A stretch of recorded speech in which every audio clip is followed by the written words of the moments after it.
Hi, and welcome to Michigan Matters. If it's December and you're in the Motor City, you know one thing is certain. The auto show is ahead as folks turn their attention to Huntington Place, where the annual show will hit the streets in a little over a month. Sam Clement and Todd Zott are here to give us an update of preparations and maybe even share a little preview of what might be new at the show. Then the roundtable of Jeff Gilbert, John McElroy, and Mark Phelan are here as they talk about the Detroit show, the industry, and ever-changing policies impacting Detroit coming out of Washington. It's a show about autos, the Motor City, and what's ahead. Let's get started. From CBS Detroit, this is Michigan Matters with Carol Kane. Michigan Matters is brought to you in part by Henry Ford Health.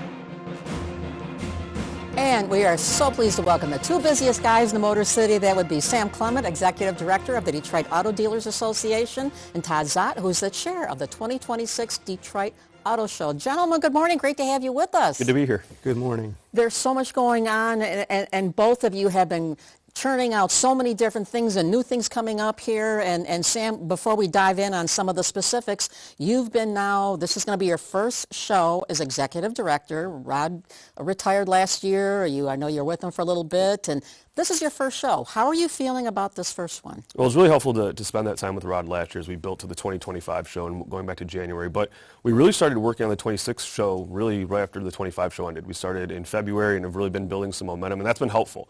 Reestablishing ourselves in January after a couple of years in September. Yeah. There was a bit of a change, and so we had to reintroduce ourselves and find maybe an evolved identity, I would say. But it's been great. And, working with Todd, who's, been doing this for a number of years, has been really helpful as well. And so I think we're in a really good spot as we head into January. And Todd, you've been involved with you are a dealer. You have, 5 dealerships? Yes. Selling what kinds of products? We sell Chrysler, Dodge, Jeep, Ram, Ford, and Toyota. Lots of different brands covered. Yes. There. So, but you're also, again, as part of the DADA, which again represents, 270 some dealers around the region here. As you are chair of the upcoming show. How do you feel about where the show is at right now with a little over, 4 weeks to go? I'm feeling fantastic about the show. I'm really excited to see the momentum. The momentum we started bringing the show back to January earlier this year and going into January of 2026. And how many days? Counting down. You got the clock ticking there, right? It was. I just got to say, the planning was easier this year. People are more excited this year, and I think the move back to January has a lot to do with that. Yeah, but people love the snow. Actually, people like having something to do in January. Yeah. So I think that I personally was a fan of moving it, and I was a fan of moving it back. Yes. I'll have to be honest. Many of us were. All right. So Sam, it's coming up January 14th to 25th at Huntington Place. Can you give us any idea what's going to be new in terms of possible debuts, exhibitions, et cetera? I think one of the biggest changes was going back to something that we've historically done, putting the media and industry days before the start of the show. And I think that gives a lot of our OEMs a chance to really showcase their vehicles in a unique way. Last year Ford did a great job with their pre-event. I think they're definitely coming back this year to do something special, and I know they've got some announcements coming. But that's a real good chance for people to showcase. We've got our Mobility Global Forum, which is a huge piece where we have a lot of newsmakers. We'll have 60 different speakers and 30 different panels that'll talk about the industry. And to do all of that before we even open the show floor, I think it's a good spotlight on the industry here in the city of Detroit. It's a good spotlight on the city at large. And then we open to the public for 9 days, and it'll be a high energy, high immersive experience for when they come down. Well, the other thing too, you've been teeing it up all year. It's not like you're just selling, advertising it. You folks have been really pushing it to the grindstone here, doing marketing, and you have your GMAC Cash, My Drive, My City, My Show, Anthem, which he created, which is great, and you've been running vignettes online in other places here, and I know you've had some Detroit Lions players do some vignettes for you too. Yeah, one of our strategies this year was we didn't want to show up in December and say, hey, the show's here in January. We wanted to have a full year build to get people excited, engage with new audiences, and featuring Roy Lopez and some of the other Lions has been great. Having a song, I think, is really different, but we've been doing other things throughout the year too. We've invested in a engine building boot camp to get young people involved and talking about the opportunities to work in the industry, and that'll be a huge part of our show. So it's a chance for people to talk about the industry, to see incredible vehicles, and then to talk about workforce development in the next generation as well. And I know you have the Drive Home Rally, which actually was held a couple years ago. Dave Madeira is driving on Route 66 out in California, driving I don't know how many days in early January to Chicago, and then winding up at the Detroit Auto Show to help kick it off, right? Are you going to be driving in any of that? We are. Sam and I are going to fly out to Santa Monica on January 2nd. Okay. and kick that off on Route 66. It's the 100th anniversary of Route 66, so it's going to be a big celebration, and excited to kick that off. And then they arrive, I believe, January 12th here in Detroit is the plan. Yep, they'll have a huge caravan in to Huntington. Do you know what car you're going to be? I know these are like vintage. I mean, you know, iconic cars from the big three primarily, right? They're all okay. Iconic cars. Do you know which one you're going to be in? We don't know which one we'll be in, but we have 9 great vehicles that'll be a part of it. And I think we'll pick up some other cars along the way that'll do, you know, stops, you know, along the 13-day journey. So we'll have dozens of cars that'll be a part of this experience, and then ultimately have the large caravan from Troy all the way down Woodward to Huntington Place. And that'll be just the open of the show. And I know there's a lot more to say about these things, but you know what? We need to take a quick break here. So keep it right here. There's more Michigan Matters and conversation with Sam and Todd. Don't go away.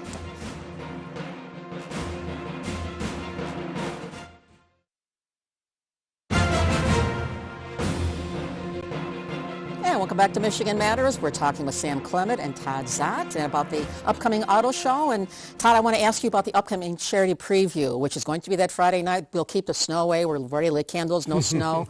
And I know Robin Thicke is going to be performing along with some other folks there. You got Jalen Rose, who's going to be the, well, I would call him MC, but Master of Ceremonies. Correct. The charity preview, which was raising money for, tell me a little bit about this.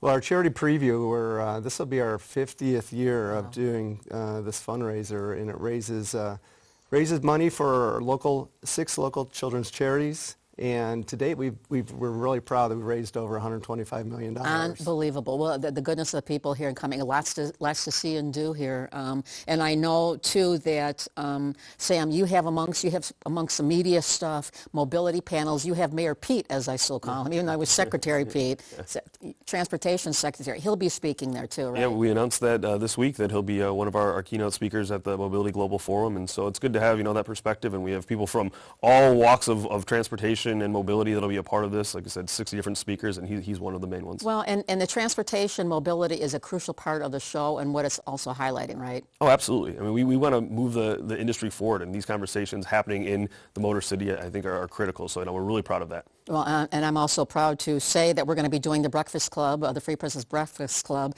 down there with you guys on Tuesday, January 13th, kicking off the week, having Roger Penske with Mark Royce talking about all these issues here. So there'll be so much conversation and just things that people are going to be thinking about with this industry, because it is such an important part of all this. But Todd, you running your dealerships, I have to ask you something that came out of the White House this week about the proposal to lower CAFE standards, trying to get people to stick with their gas-powered cars or what have you and help the auto industry. Your thoughts about lowering that and the impact on dealers? Well, Carol, I would say our biggest problem today with our customers is, you know, a lack of affordable vehicles. And, you know, some of that is because of the regulations we've had to deal with. The investment has been poured into EVs and not into affordable vehicles. So, you know, reducing those regulations, you know, allows manufacturers to invest in what people are demanding. You know, there was talk, you know, a couple of years ago, you know, if we need to sell 10 F-150s, we're going to need to sell, this year we're going to need to sell 2 EVs, next year it'll be 5, and so on and so forth. And that was going to be limiting the amount of F-150s we were going to have, you know, and that would have been a problem with those prices. So I think it's a good thing. I think it'll definitely make vehicles more affordable. Yeah, and conversation about the EVs, Sam, how much is, and I know at some point it's been a heavy part of what's been on the show floor. What do you expect this time? I think you'll see a mix of everything. I mean, you'll see ICE, hybrid, and EVs all over the show floor. I mean, that's why we last year added the ICE and hybrid track, because we saw the shift of consumer want, and that's what we wanted to be. We want to be a show where we reflect what's on the market and what people are asking for. And so to be able to interact with, you know, whatever powertrain you're interested in at this point, I think is really important and a value of the show. As an extension of the show, Ford Motor Company is going to be doing a motor racing kind of a preview, if you will, on the Thursday night of that week at the Michigan Central, and they're going to be possibly unveiling a performance car. Is that what you're hearing too? Yeah, I'm not going to spill the beans for Ford, but I know they're very excited. They've done a great job with Michigan Central. Obviously, it's been a big symbol of the renaissance of the city of Detroit, so to have something showcased there is great. And racing was a huge part of our show last year, and now to incorporate F1 with the Indy series that we had last year as part of Racing Day, which we're bringing back on January 20th. It's to have motorsports as a part of our show is really important because it's such a big part of what we do here in Detroit. And the auto show, it's not just a week-long or 2-week-long thing here. I mean, this is really almost becoming like a year-round thing for the organization too, as it's changing a little bit, right? Oh, absolutely, and I think it has to be. I mean, we did an event, Cars at the Station this year at Michigan Central. We've had our tailgate with the Detroit Lions to kick off auto show season, and so to have touch points periodically throughout the year, I think is really important, as Todd referenced, to build that momentum, and we'll see it all come to a head in January, and hopefully it'll be a great 2 weeks. And I know you're going to have lots of different cool things for folks to see and do down there, but I know some people, wistfully look back at what the auto show was 20 years ago and the gigantic exhibitions and cattle running down the street to preview this or that and so forth. Those days are pretty much over with, right? I think potentially, but I think what you'll see at the show this year is an evolution of that, where we will still have those awe-inspiring moments. I think Todd and the board has done a really good job of investing in our own shocking displays and exciting stuff. And so when you come to the show floor, you'll see some really innovative stuff, a lot of digital, a lot of immersive, and I think it'll have the feeling of what it used to be. Right. Well, I know auto shows in general have been changing and evolving. Detroit's certainly not alone in this evolution and what's taking place here. I know. Were you at the LA show too? Yes, I was. Yeah. How were they comparatively speaking? I thought they did a great job. I think auto shows around the country and world, for that matter, are doing a great job in putting on stages for these OEMs to show off their products, and they're all doing it in their own unique way. And I think every region is different. Todd and I were in Munich this year, and we saw how that went. And I think when people come to Detroit, they're going to feel a uniquely Detroit show, and there's a lot of excitement that comes with that. And I know ticket sales. You're already selling tickets, and people can go. Where can they go to get tickets and information? DetroitAutoShow.com. They're on sale right now. I know. You're selling tickets for the gallery. The gallery fundraiser, which we're doing to support Forgotten Harvest, which is a new partnership this year. And then we have our so that'll be January 13th. Media and Industry Days are January 14th and 15th, that Wednesday and Thursday. Charity Preview will be January 16th, that Friday, and then we kick off the public show on January 17th. Whew, I'm doing all these things, planning this logistically. Come on down every day. Yeah, come down. There's stuff there every single day to come on down here. I look forward to seeing you guys there and at the Breakfast Club, too. Thanks again for being here. I know we'll be talking much before we get to that point, so appreciate you being here. Thanks, Carol. And keep it right here. We're back with more Michigan Matters and a heavy-duty powerhouse auto roundtable. Keep it right here.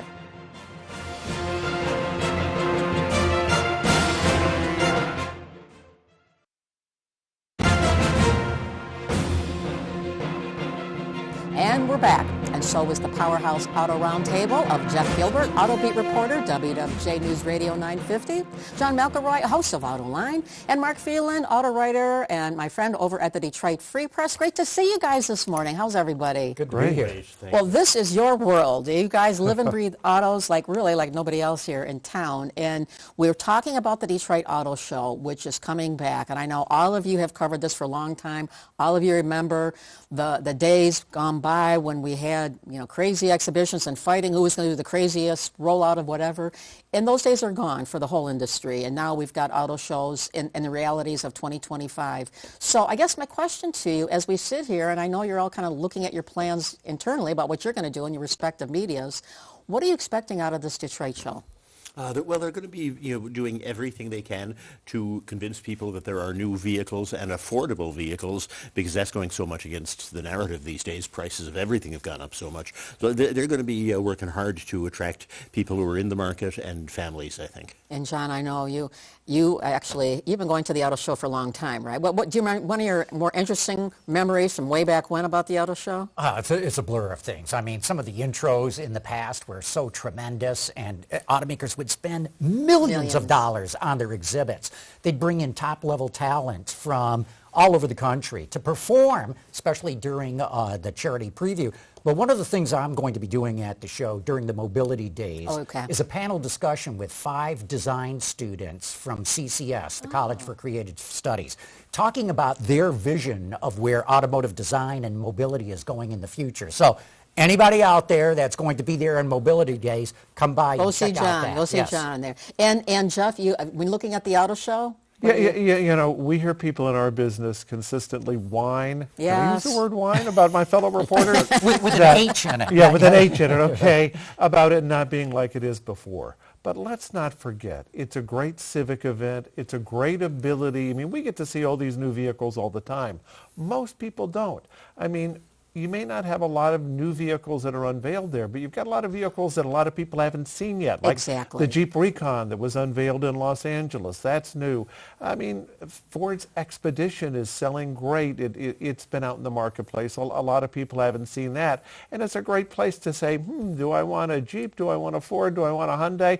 Let's go compare all of them. Well, when you talk about auto shows, it's a tremendous opportunity. There's so many things going on with Detroit. It's such of, uplifting around the country, #1 tourist, #1 riverfront parade, and a bunch of other things here. There's so many opportunities to do other things as well with it, as the auto show is obviously in a situation where it's morphing, right?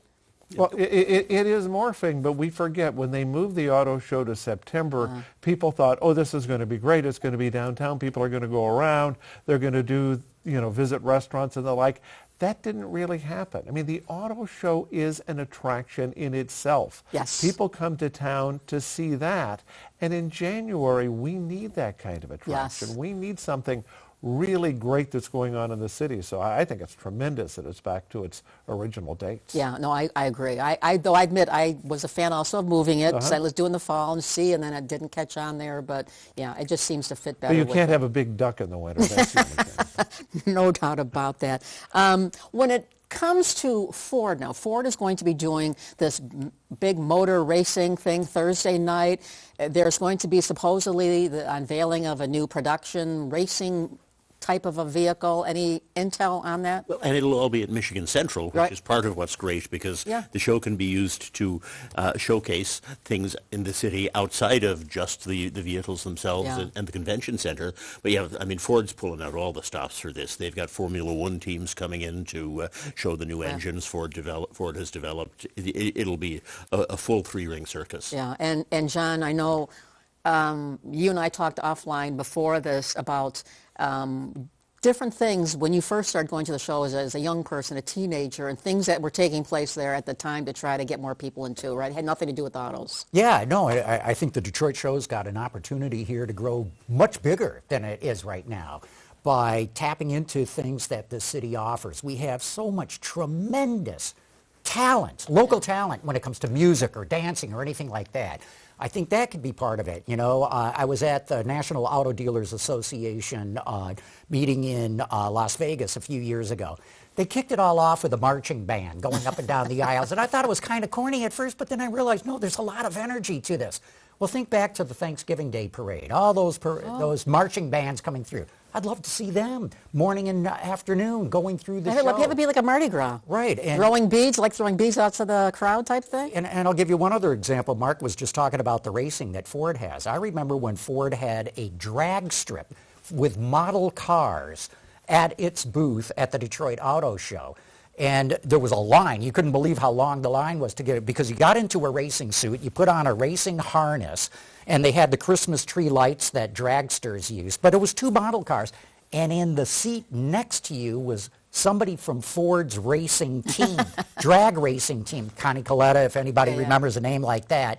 And so this was very simple, very inexpensive to do. But like I said, the crowd that was around that, watching it, and all I'm saying overall is the Detroit show has an awful lot of potential. And speaking of potential here, we're going to create some potential, pay a few bills, and take a break. We'll be back with more Michigan Matters on the Roundtable after this timeout.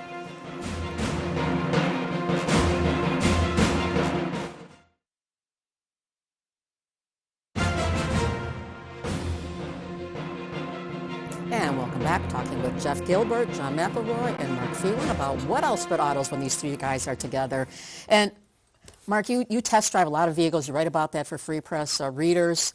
Curious on EVs. Where is this going? Now that the incentives are over with, what's going on with the sector? It's not going away.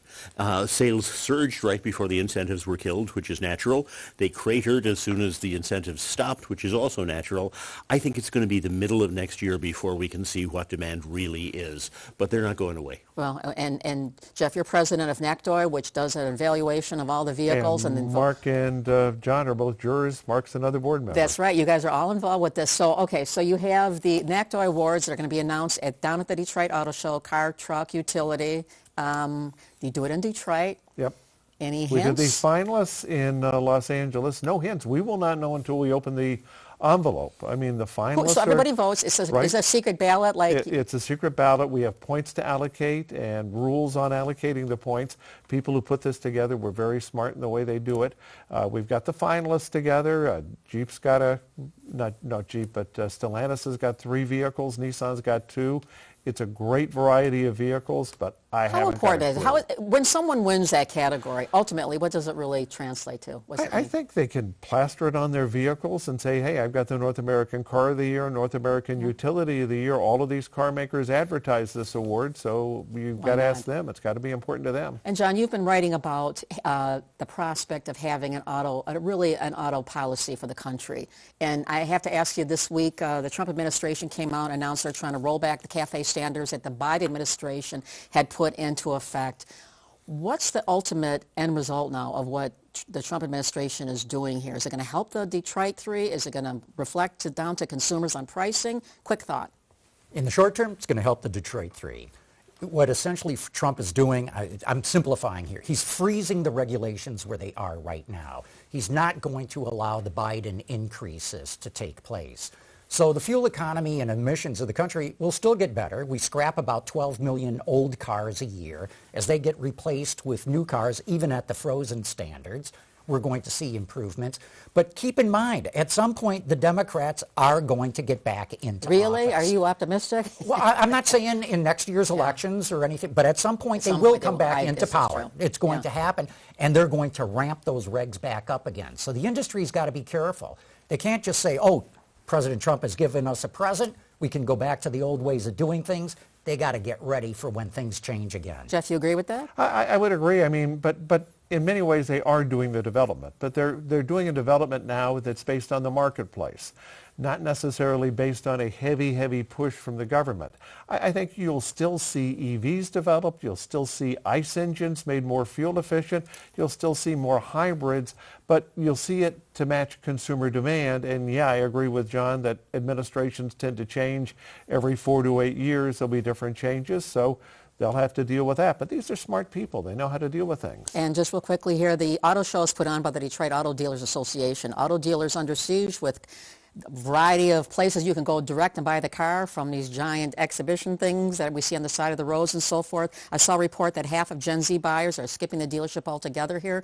Does this put undue pressure on the dealers to do things differently in terms of what they do? Oh, yeah, but they live in a world of constant pressure. They've been adapting to new things forever. I have no doubt they'll find a way to do this. Maybe they'll have to bring cars to people to make it easier for them to shop and to evaluate. But, I mean, the dealer experience is not going away. The tariffs, which have been, on again, off again, percentages changing, it's been a zigzag throughout the year. And what's been the ultimate toll on the auto industry, auto prices? We haven't seen the full impact yet, but right now, this year alone, U.S. production is down. U.S. automotive employment is down. We'll see more of the impact. Is that tariffs, inflation? Look, absolutely. It's the tariffs have hit, especially with a number of the import companies. Have limited their production and sales because of that. But it's also happened here in the U.S. because all this stuff has completely disrupted the North American supply chain. The USMCA supply chain has been completely disrupted. So I think we'll see lower sales and lower employment next year in the auto industry. And tariffs are not just disrupting the auto industry. They're raising prices on everything for everybody, slowing down the economy. That's reducing the amount of money people have to spend on new cars. And wait till they go out and do their holiday toy shopping. There'll be some surprises there on those sticker prices here. So anyways, but we are winding things down here. I want to thank you so much for being here. I'm going to look forward to seeing you guys down at the show, and I'm going to make sure to beat your panel with the young creative types, seeing what their thoughts on the vehicle of the future here. But thanks again for being here. Thanks you at home for tuning in. Enjoy the rest of your day. We'll see you next Sunday for more Michigan Matters.